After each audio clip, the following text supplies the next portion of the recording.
Wonderful. Luke 10, 38 to 42. Now, like I said, we're starting a new series, but I don't know, before we get to that, if any of you have ever used the app, What 3 Words? Just stick your hand up if you've got that on your phone. Okay, the app, What 3 Words? And basically, what 3 Words does is it divides the whole of the world into blocks that are 3 meters by 3 meters. And every 3 meter square block all around the world is given a set of 3 words. That's to help you navigate somewhere really precisely. So right now, and incredibly conveniently for this talk, if I come, I think it's here, the 3 words are plates, dishes, faces. So I'm stood on plates, dishes, and faces. That's what roots me there. That's what locates me there. That's where I'm stood. And those 3 words, that What 3 Words gives you, pinpoint right where you're at. And right now, if I stood there, it's kind of describing, if you came here, how you would find us. And in our new series, we want to look at 3 words that are important to us as a church that we hope would describe not so much what we do, but how we do it, or rather, who we are. We hope that these 3 words would kind of help people, is how people would find us if they came here.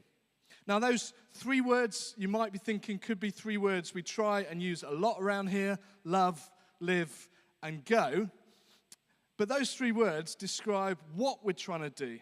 But in this series, we want to look at 3 words that describe not so much what we do, but how we do it, or rather, who we are.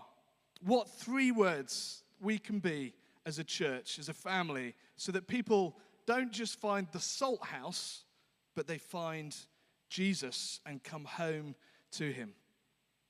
Can you just turn to your neighbor in your family groups or to someone you're next to really quickly and just share 3 words that you think describe you?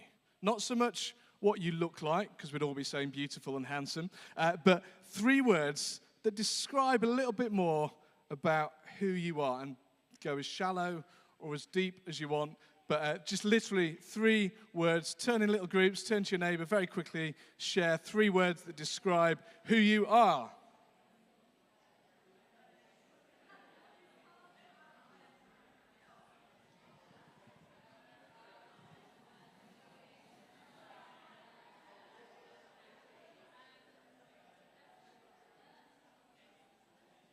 Okay, that's plenty of time for you to share 6 words between you. Well, the 3 words that we're going to be thinking about these next 3 weeks that describe who we are, our values, if you like, are home, real, and courage. Home, real, and courage. And to help us think through these 3 words, these values, these who we are's, we're going to look at Jesus' encounters with 2 sisters, Mary and Martha. And in our passage today, we see Jesus going to their home, which is the first of our words, and it's what we're going to think about today. And so, in fact, I've called this talk Home, Plates, Dishes, and Faces. And so as I read through the passage again, just be thinking about this idea of being home, and then perhaps think about how those 3 words, plates, dishes, and faces, feature in this story. So it's Luke 10, 38 to 42. As Jesus and his disciples were on their way, he came to a village where a woman named Martha opened her home to him.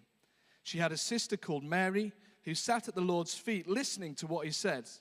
But Martha was distracted by all the preparations that had to be made.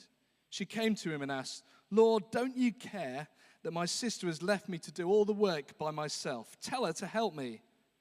"Martha, Martha," the Lord answered, "you're worried and upset about many things, but few things are needed, or indeed only one. Mary has chosen what is better, and it will not be taken away from her." I wonder when you might think about welcoming someone into your home, I wonder whether you're more of a Mary or more of a Martha. Naturally, which one are you? More of a Mary who kind of gets busy preparing and kind of getting all the dishes out and serving that, or whether, Martha, or whether you're more of a Mary who kind of wants to sit face to face and just talk to people. I wonder which one you are. You see, Martha is busy with all these plates, all these dishes, juggling them around, making sure that everything is perfect.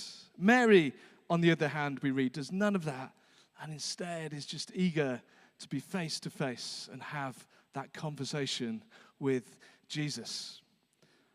So hands up, Marys. No judgment here, just curious. Hands up if you're more of a Mary, if that's more your style. If you're more of a Mary, hands up. Don't be shy, be proud. Okay, a few of you. And hands up if you're more of a Mary. You love the plates and the dish, more of a Martha, the plates and the dishes and preparing and welcoming and being hospitable in that way. Okay, so we're about 50-50. I wonder, when we think about welcoming one another here, and when we think about welcoming guests into our church, as a church, I wonder whether we have more of a flavor of Mary or whether we have more of a flavor of Martha. I wonder what your experience is. The first time you came, but also maybe the 100th time. Are we more of a Martha or are we more of a Mary as a church? I think, every church says this, I know, but I think our initial welcome is good. I think we are a welcoming church. And in fact, lots of people, when we ask for feedback, one of the words they use without prompting when they come is that it feels like home. And I think that's a reflection to some extent of the Martha in us.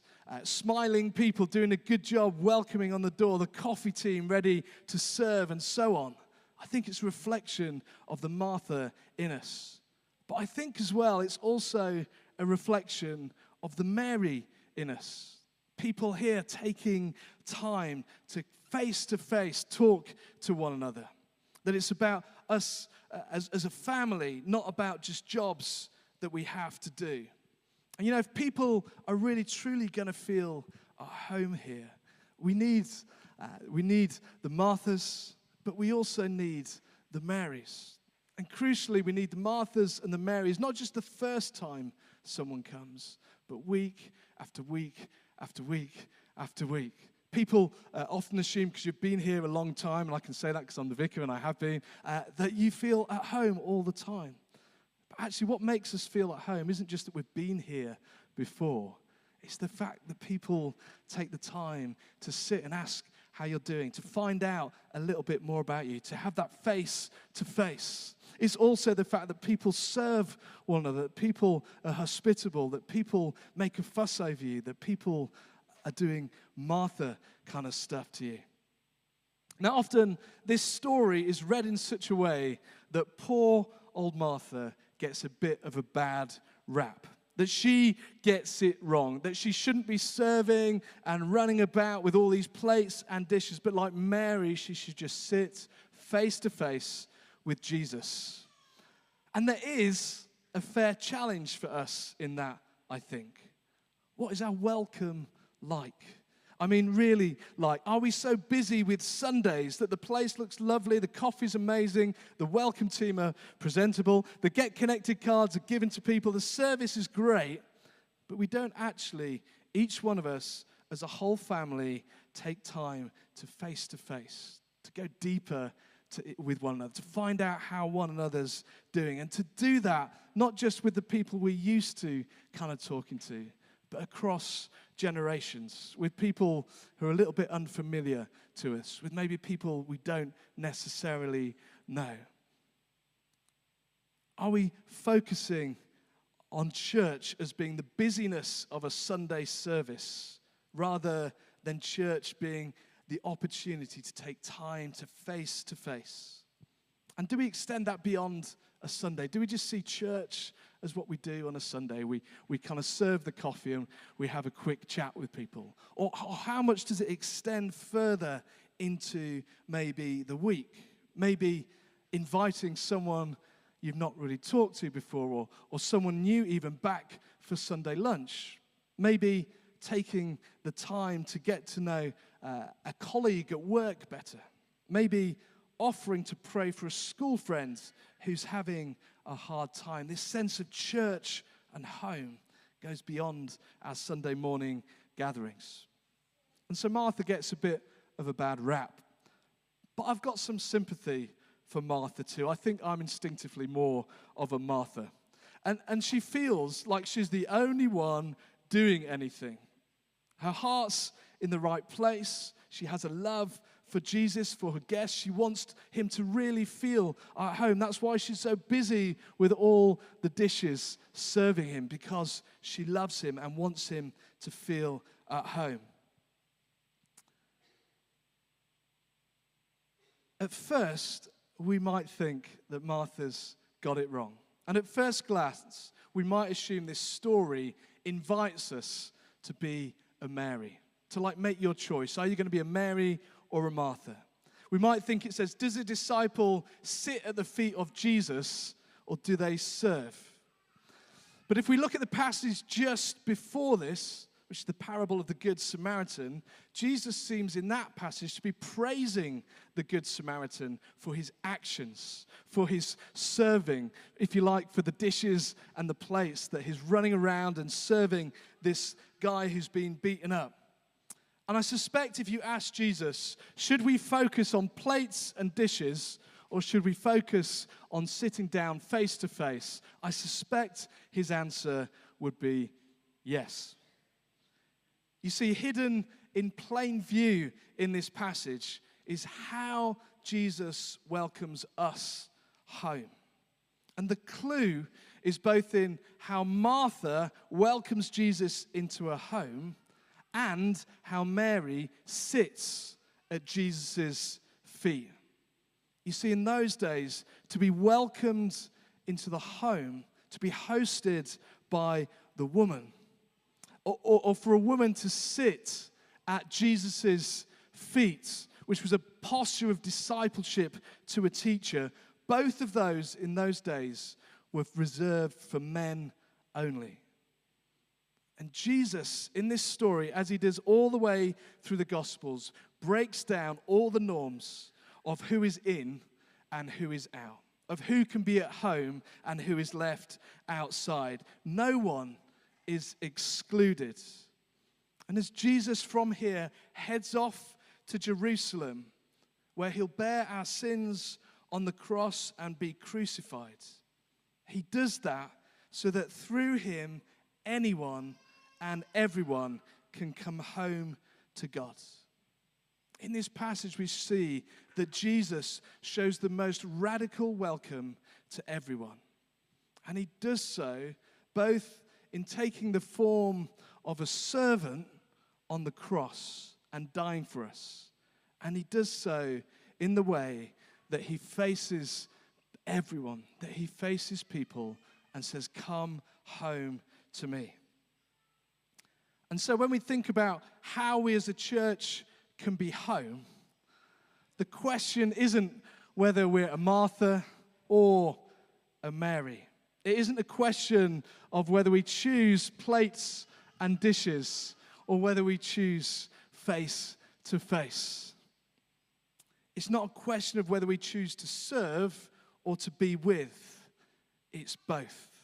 Disciples of Jesus are not called either to sit or to serve, but are called both to sit and to serve.